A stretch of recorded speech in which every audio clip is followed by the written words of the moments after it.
Olá, amigos. Nós estamos agora para apresentar um trabalho para a disciplina do Santuário, a doutrina do Santuário. E nós temos alguns componentes aqui. Eu gostaria de apresentar os componentes do nosso grupo. Temos Isaac Costa, que sou eu. Temos o Vitor Pérez, Douglas Schutz, Bruno Moore, Elton Pacífico e o Lucas Salles. Esses são os componentes do nosso grupo. Nós iremos falar sobre o santuário e a escatologia, a importância da escatologia dentro do contexto do santuário, e nós iremos agora participar com as apresentações. Agora iremos trabalhar os tópicos do capítulo 8 de Daniel e também do capítulo 9. No capítulo 8 de Daniel nós temos a visão do carneiro e um bode. Esse carneiro simboliza o reino da Medo-Pérsia, onde o carneiro tem 2 chifres, um desses chifres é mais alto, representando assim o reino da Medo-Pérsia de maneira unida, mas também que simboliza o urso, a qual, no livro próprio de Daniel, o urso tinha um lado mais forte que o outro. Esse reino, eles andam juntos. O bode, representando o reino da Grécia, ele só tem apenas um chifre. E de maneira surpreendente, ele derrota o carneiro. Mas depois, esse bode tem o seu chifre definitivamente extinguido. Por quê? Dentro desse chifre nascem mais 4, representando os 4 generais do próprio Alexandre o Grande, que representava esse chifre, esse bode, o seu reinado. Dentro desse reinado, nós temos que, de maneira precoce, como foi tão rápido, também de maneira precoce, ele acaba sendo passado. Mas não passado para um outro reino, mas para outro governante, que são esses 4 generais de Alexandre o Grande. Também nós temos no livro de Daniel, no capítulo 8, o princípio dia-ano, que é tão importante para a interpretação do nosso contexto. Esse livro, ele vem trazendo a profecia do juiz investigativo, que especificamente está em Daniel 8,14, que diz que até 2.300 tardes e manhãs e o santuário será purificado. Essas 2.300 tardes e manhãs são representados como dia-ano.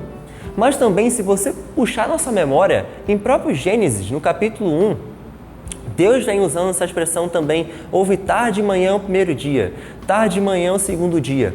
E assim se fez. Mas aqui no livro de Daniel, no princípio dia-ano, de interpretação profética historicista, a qual, como adventistas, nós apregamos, temos como objetivo entender essa profecia como 2.300 anos, tendo seu início no ano de 457 antes de Cristo e terminando no ano de 1844, onde o próprio sumo sacerdote, Cristo, efetua o seu trabalho de expiação, passando do santo para o santíssimo no santuário celestial, um santuário feito por Deus e não por mãos humanas. Esse juiz investigativo, ele tem como objetivo proporcionar perdão para o povo de Deus. Porque o perdão, ele vem por parte da obra que Cristo fez na cruz do Calvário morrendo, mas utilizando o seu próprio mérito de salvação para ser aplicado a nós. Então, todos os justos, desde Adão até o tempo presente, eles são vinculados a esse mérito que Cristo utiliza no santuário celestial, no Santíssimo. Em Daniel 9, nós temos a profecia das 70 semanas. As 70 semanas também são empregados o princípio dia-ano, que dão 490 anos. Quando o povo de Israel sai do exílio babilônico até o ano 70 depois de Cristo, quando o imperador, ele cerca Jerusalém e ali se finda o ano de graça, o tempo de graça daquele povo. Como também, dentro desse período, nós temos o apredejamento de Estevão, nós temos a morte do próprio Cristo, sendo que a vinda do Messias durante essas 70 semanas, ela não se finda especificamente quando ele nasce, mas quando ele inicia seu ministério, no ano 27, ao ser batizado por João Batista no Rio Jordão. E assim, Cristo morre na primavera do ano 31. Essa primavera acontecia na Páscoa, onde o sacrifício expiatório tinha que estar acontecendo.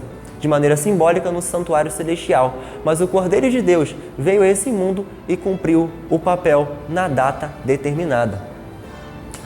E para os eventos finais da escatologia dos últimos dias, nós temos como aquela memória do fim da profecia dos 2300 anos. Essa profecia, ela, como já disse, teve como um fim, ou melhor, seu início em 1844.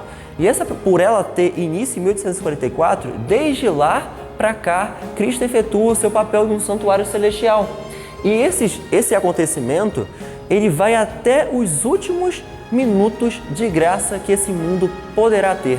Porque quando Cristo vier a esse mundo, todos os acontecimentos já tiverem sido efetuados, ele sairá do santuário, quando a pregação do Evangelho também tiver sido feita, e assim nós iremos encontrar com o nosso Mestre, que retratamos como a volta de Jesus. Então esses são os tópicos, Daniel 8 e 9, que estamos apresentando. Partindo do historicismo como um método de interpretação profética, eu irei explicar sobre a relação entre o sacerdócio e a profecia, à luz do livro de Daniel e as profecias que aparecem ali.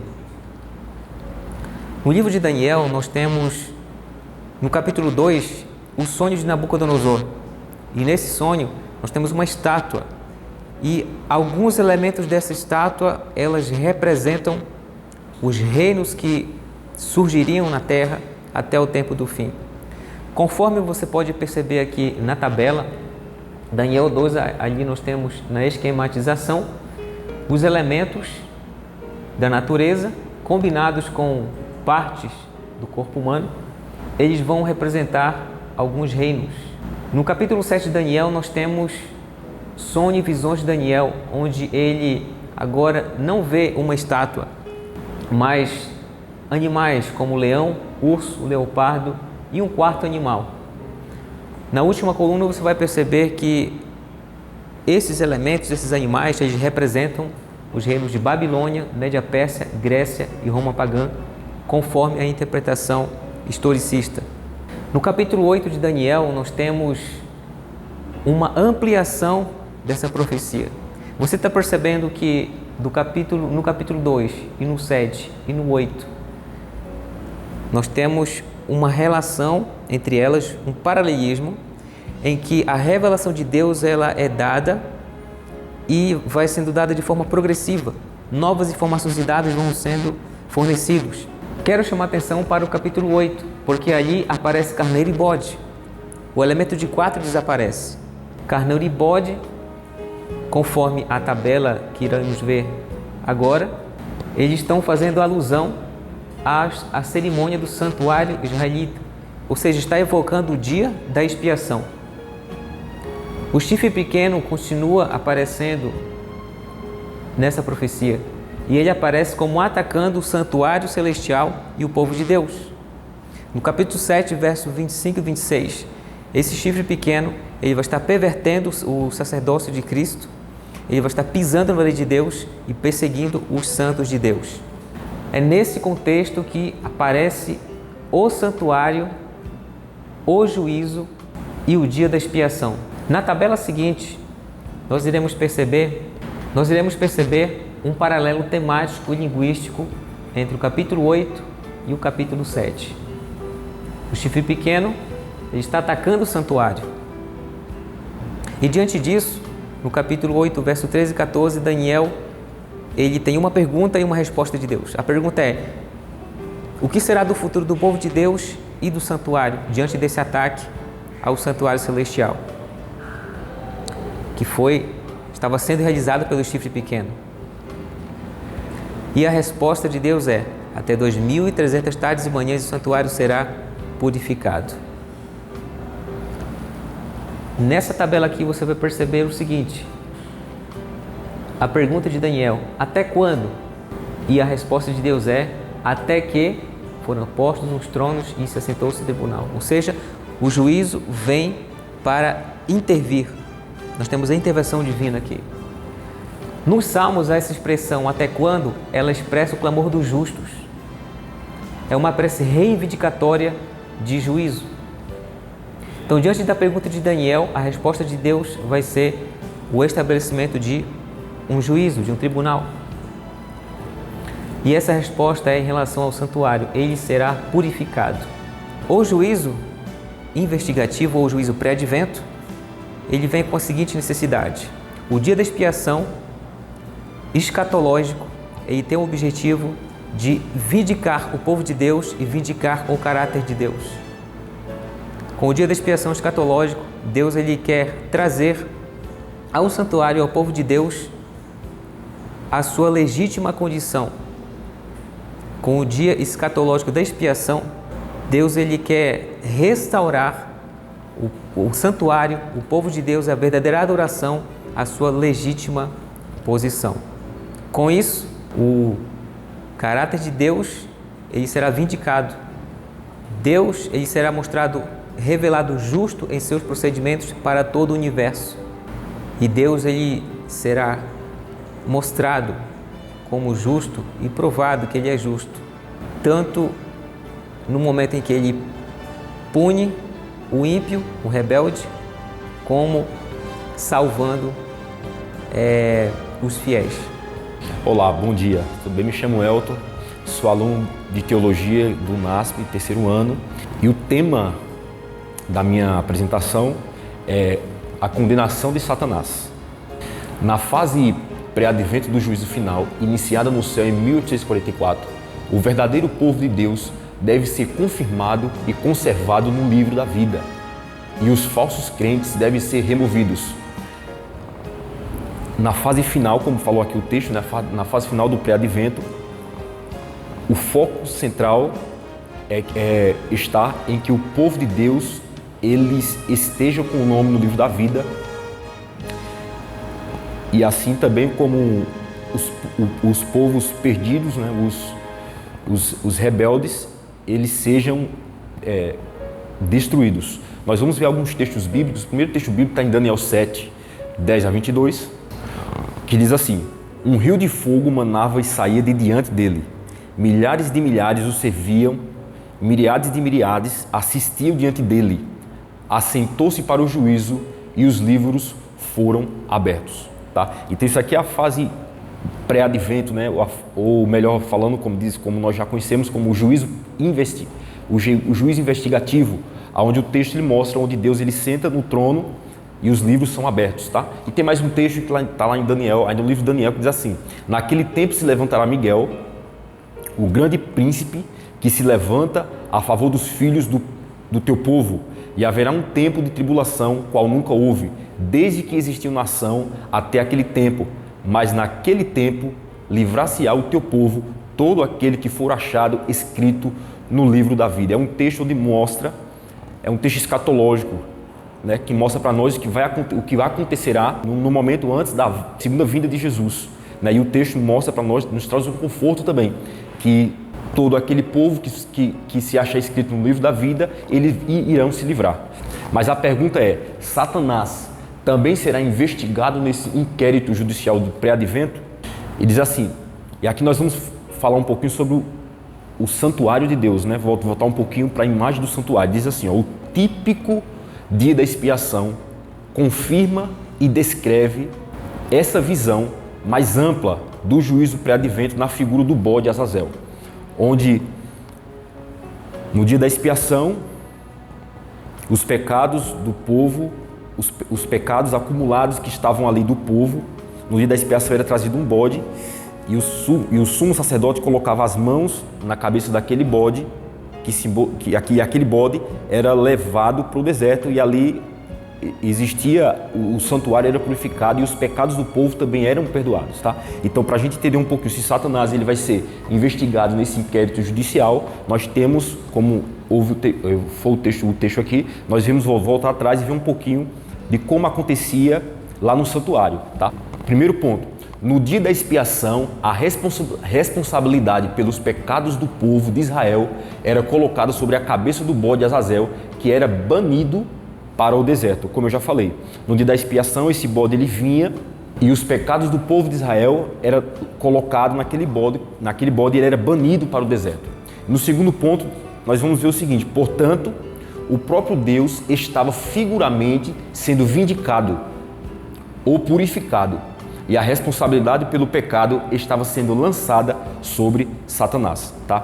Então o texto aqui mostra que naquele ritual de cerimônia que acontecia lá com o povo de Israel, era uma figura do que vai acontecer no juízo final, tá? Onde o próprio Satanás, ele também será julgado, tá? E também será destruído.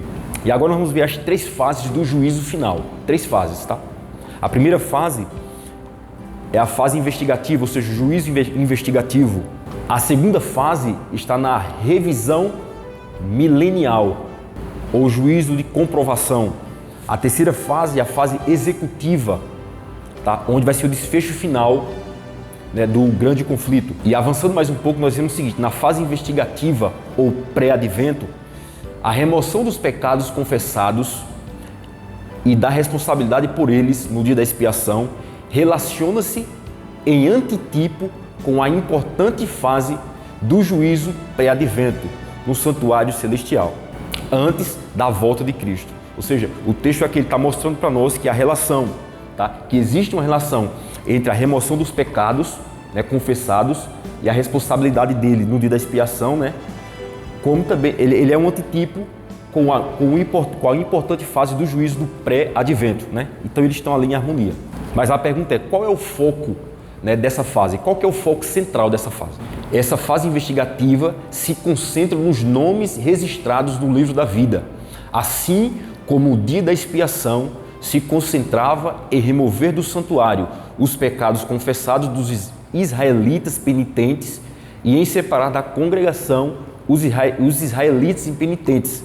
Os falsos crentes serão removidos do livro da vida. Então aqui mostra para nós como que a fase lá no santuário de Israel com a fase do pré-advento, de que forma elas se relacionam, né?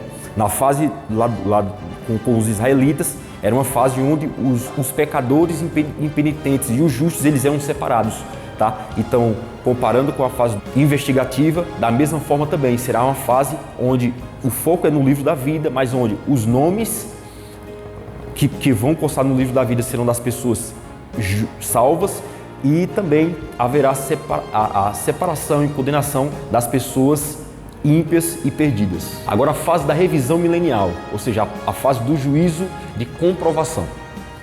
Diz assim: o banimento do bode Azazel para o deserto, levando consigo a responsabilidade pelo pecado em um sentido punitivo, é análogo ao aprisionamento milenial de Satanás na terra, devastada enquanto ocorre no céu a segunda fase do juízo final. O profeta descreve essa fase com as seguintes palavras. Apocalipse 20, 4 e 6. Então vi os tronos e os que se assentaram sobre eles foi dado o poder de julgar, e vi as almas daqueles que foram degolados por causa do testemunho de Jesus e da palavra de Deus, e que não adoraram a besta nem a sua imagem, e não receberam o sinal na fronte nem nas mãos, e reviveram e reinaram com Cristo durante 1000 anos. Tá? Então, durante esse período de 1000 anos, tá, acontecerá o julgamento, acontecerá a prisão de Satanás, tá? Aonde nessa prisão de Satanás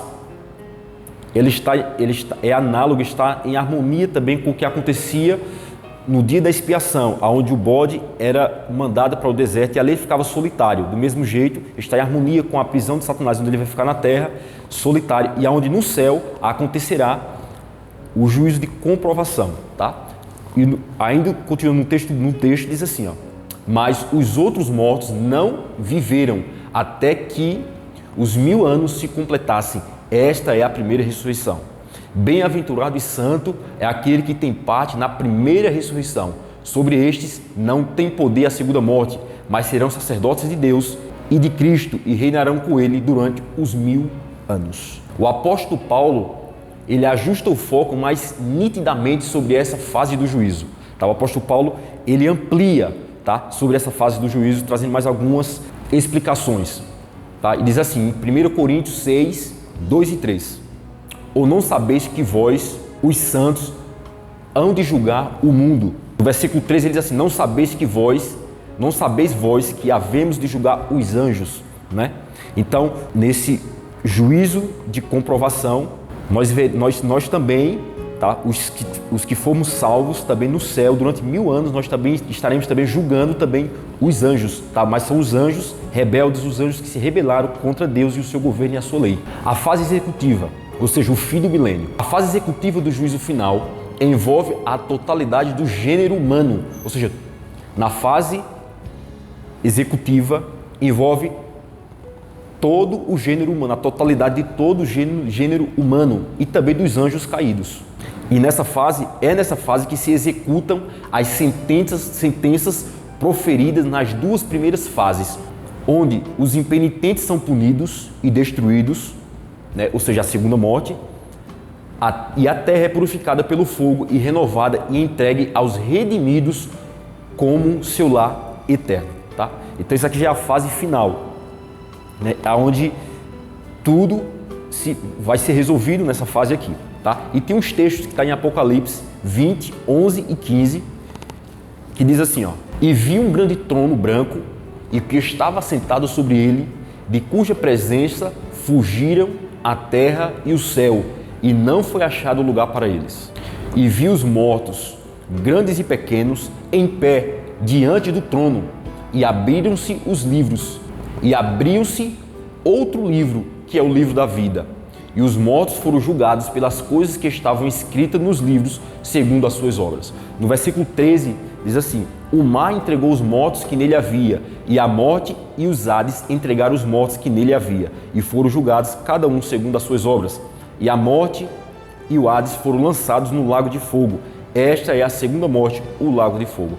E todo aquele que não foi achado escrito no livro da vida foi lançado no lago de fogo. Então nós vemos o seguinte, que após o término dos 1000 anos, se iniciará outra fase do juízo, que é a fase do juízo executivo, ou seja, o juízo final, onde nesse juízo, os que tiverem sido salvos estarão com o nome no livro da vida, e os que não estiverem com o nome no livro da vida, esses estarão perdidos.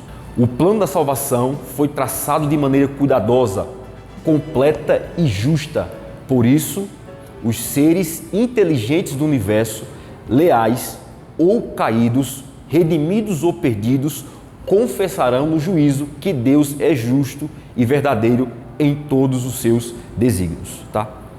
Essa foi minha apresentação, espero que vocês tenham entendido, que Deus abençoe vocês, muito obrigado. Olá, tudo bem? Meu nome é Vitor e eu vim aqui esclarecer algumas dúvidas e perguntas que são feitas sobre o ministério sacerdotal de Cristo que ele realiza no santuário celestial.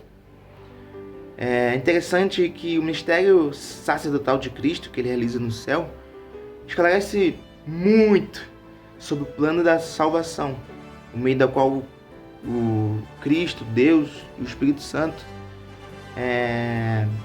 desenvolveu, né, para a nossa salvação, onde que todo pecador tem a oportunidade de ser salvo, ser redimido.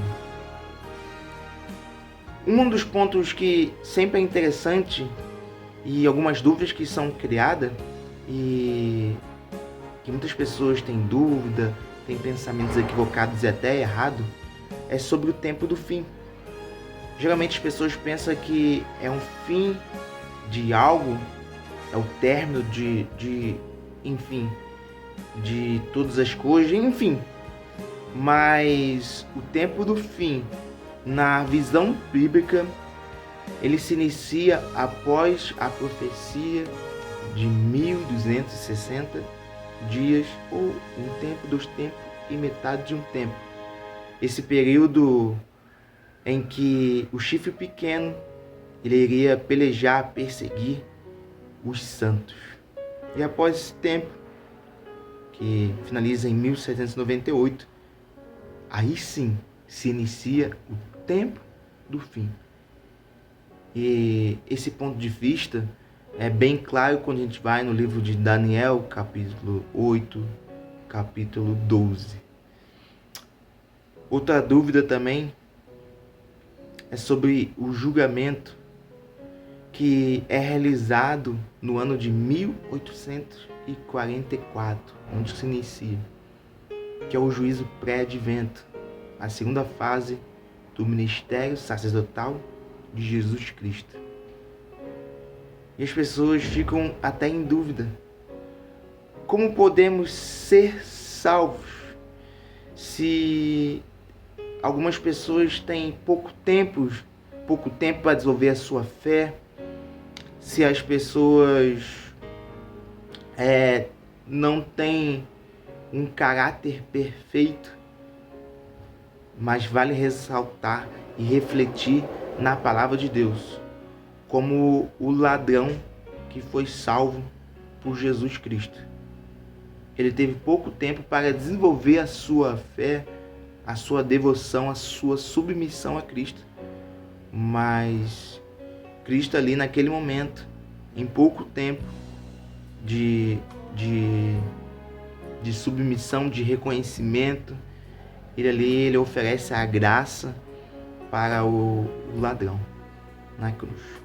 Em contrapartida, vemos também João, que teve um período também longo de comunhão com Deus, mas a graça também é ofertada a ele. Então, a nossa salvação, ela não está em nossos méritos, não está em nosso caráter e nem nas nossas ações. Mas vale ressaltar que o caráter de um cristão e as suas atitudes evidencia muito sobre a quem ele está servindo. E assim eu finalizo algumas dúvidas que sempre são geradas no estudo desse assunto, que é o mistério sacerdotal de Jesus Cristo. Agora nós vamos para a atividade ministerial e aqui nós escolhemos a parte de um sermão. Vamos ver aqui no próximo slide. O título do sermão é A Profecia que Trouxe Grande Luz.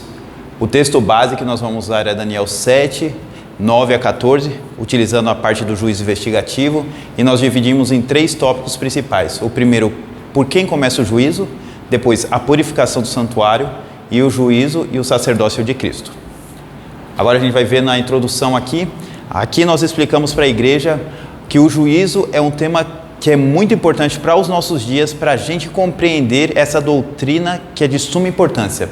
Também nós vemos que aqui o juízo é com base na lei de Deus, e aqui essa lei vai trazer à tona tudo aquilo que nós fizemos, como fala em Eclesiastes 12:14, quer coisas boas ou não. Aqui em Daniel 7, 9 a 14, nós lemos com a igreja e mostramos para ele que ali é aquela cena do juízo que está acontecendo, onde o ancião de dias ali, abrem-se os livros, miríades e miríades de anjos ali, e inicia o juízo. Então nós mostramos ali a importância desse contexto em Daniel 7 para a igreja compreender. E agora nós destrinchamos no tópico principal 1, o juízo no Antigo Testamento. Aqui nós vamos trazer 3 bases para a igreja compreender que o juízo se inicia no Antigo Testamento, mas de uma forma de um antítipo, que é o tipo e antítipo, para eles compreenderem de uma forma minúscula o que significa hoje o juízo investigativo. Iniciando ali no Éden, com Adão e Eva, quando Deus procura eles, depois com Caim e Abel, quando Deus também vai ali, procura eles para saber o que aconteceu, é uma parte pequena simbolizando o juízo investigativo, e também o juízo ali em Ezequiel 9 também, que mostra o povo de Israel ali, e começa ali um juízo com eles, onde o anjo ali vai passando com tinteiro, marcando a testa de todos aqueles que estão gemendo e chorando pelas abominações que acontecem ali. E nós compreendemos aqui que o juízo começa sempre com o povo de Deus. Agora no tópico principal 2, nós trazemos para a igreja contextualizando, ela já sabe o que é juízo, como funciona, por quem começa, mas ali em Daniel 8,14 vem falando das 2.300 tardes de manhãs e o santuário vai ser purificado. Nós precisamos entender o que é purificação do santuário. Por isso que nós trazemos ali no Êxodo 25 a 30 ali, contextualizando para a igreja o que era o santuário terrestre, como que ele funcionava, o que tinha ali dentro, para depois nós explicarmos a festa do Yom Kippur, o dia da expiação, lá em Levítico 16, depois a 23, para eles entenderem o que acontecia nessa festa que era a mais importante de todo o ano, para eles conseguirem entender o que é o juízo investigativo hoje. E ali a gente já linka com as 2.300 tardes e manhãs, que o anjo fala ali para Daniel, que o santuário seria purificado. E aqui nós passamos de forma singela para a igreja o que significa essas 2.300 tardes e manhãs, quando viria o Messias e quando seria literalmente a purificação do santuário, que nós sabemos que é 1844. Com isso a gente consegue, no tópico principal 3, ver que o juízo é de suma importância e o que o sacerdócio de Cristo traz para a gente hoje. Então aqui a gente vai começar falando que o sacrifício de Jesus é para sempre, como está em Hebreus 9, 23 a 28. Então Jesus, com a morte dele, cumpriu todo o sacrifício e trouxe a salvação para cada um de nós. Por isso aqui que é tão importante a gente compreender o ritual do santuário, a morte do Cordeiro e a morte literal de Cristo, que era toda simbolizada no ritual do santuário. Depois nós trazemos que hoje Cristo assume o papel de sumo sacerdote perfeito, aqui como está em Hebreus 7, 20 a 28, trazendo para hoje o papel de Jesus como se estivesse no lugar santíssimo, está literalmente no lugar santíssimo, à destra de Deus, intercedendo por cada um de nós e trazendo a salvação a partir do momento que nós oramos e pedimos perdão. E trazendo aqui no final a certeza e a alegria que nós conseguimos vencer no juízo através do sangue do Cordeiro, como fala Apocalipse 12, 10 a 11, que só aqueles que vão ter direito à árvore da vida foram aqueles que lavaram suas vestes no sangue do Cordeiro, aqueles que aceitaram o sacrifício de Cristo, e aí sim você consegue passar pelo juízo com um sumo sacerdote, um advogado que está à destra de Deus intercedendo por nós. Então, no final, eu concluo com 2 pontos principais. O primeiro, falando que você não precisa temer, a igreja não precisa temer o juízo, porque aqueles que estão junto de Cristo como mediador, acreditam nele, aceitam o seu sacrifício, não precisam temer, como Paulo fala. E no final, a gente traz uma pergunta de reflexão e ação para a igreja, que é: hoje você aceita receber o sangue de Cristo como expiação pelos seus pecados e, como fala Apocalipse, lavar as suas vestes no sangue do Cordeiro para ter direito a entrar na cidade celestial? Que esse aqui é a pergunta-chave para a reflexão dos membros, para entender a importância do juízo investigativo, a importância de compreender o que o sacrifício de Cristo por nós e o que Ele faz por nós hoje no lugar celestial, no Santíssimo, é de suma importância para cada um de nós. Como vocês viram aí, nós concluímos o nosso trabalho, o santuário e a escatologia. E agora você está vendo aqui o link e também nós temos o QR Code para uma atividade. Você vai realizar essa atividade e nós vamos conferir depois os nomes das pessoas que participaram aí da atividade conosco, certo? Muito obrigado pela sua participação, por ter assistido a nossa apresentação e que Deus o abençoe.